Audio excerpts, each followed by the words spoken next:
It might seem crazy what I'm about to say. Bonjour, ma troisième bulle d'oxygène.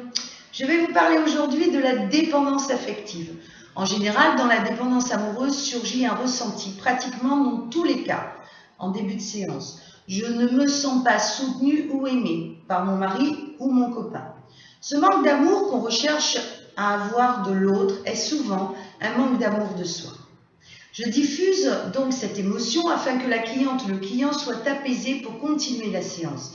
Les émotions qui reviennent souvent sont aussi dans la peur de perdre, je me sens menacée ou pessimiste, donc stagnante, comme paralysée.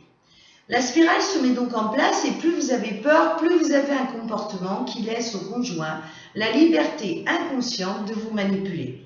Ce sont vos comportements qui lui donnent le choix de vous dominer. C'est votre peur qui engendre une sensation de liberté chez l'autre. Grâce à la kinésiologie, je diffuse ces peurs et à partir du moment où l'autre sent que vous n'avez plus les mêmes ressentis, par les vibrations d'assurance que vous émettez, le processus s'arrête. Les peurs souvent associées à la dépendance affective sont dans la peur de la séparation, je me sens insignifiante, ou dans la peur de perdre, je me sens laissée pour compte. Il est sûr que si nous gommons ces émotions qui sont dues à un choc émotionnel dans le passé, qui sont même générationnelles comme c'est le cas dans 80%, vous vous sentirez tout de suite apaisé et déculpabilisé. Car la dépendance affective est paralysante. Il peut y avoir aussi d'un côté ou d'un autre trop d'introspection du conjoint, soit du mari envers vous, et là vous avez juste l'impression d'être en interrogatoire en permanence, et l'effet est le même pour le contraire. Si l'autre est indifférent, c'est la même chose. Il n'est pas rare d'avoir ce genre de phrase dans le baromètre du comportement.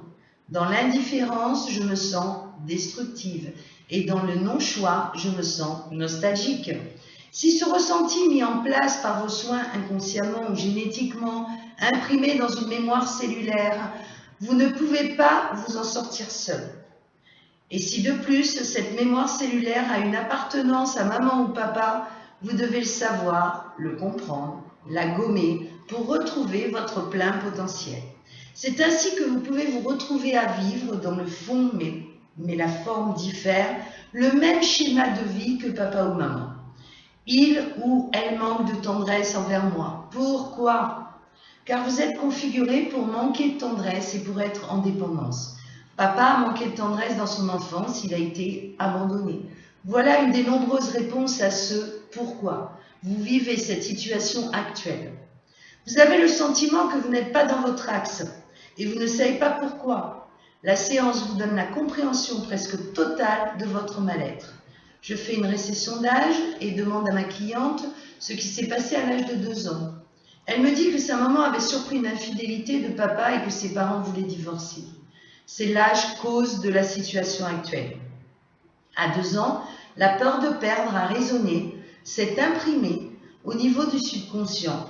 Je fais donc une correction énergétique, ma cliente se sent apaisée, sa charge émotionnelle se rééquilibre, elle n'en gardera plus que le souvenir et non plus les émotions associées. Il se peut qu'elle doive revenir pour consolider. Elle se sent mieux immédiatement, a plus d'assurance et sans rien dire ni faire, le conjoint se réajuste car elle n'a plus la même vibration. Je vous conseille vivement de me contacter si vous pensez que vous êtes dans cette thématique. Ne restez pas avec votre souffrance. Il y a des solutions et je peux vous aider à les trouver. Allez sur mon site, aimez ma fanpage et contactez-moi par email, en message privé ou par téléphone pour une session Skype ou au cabinet. Merci.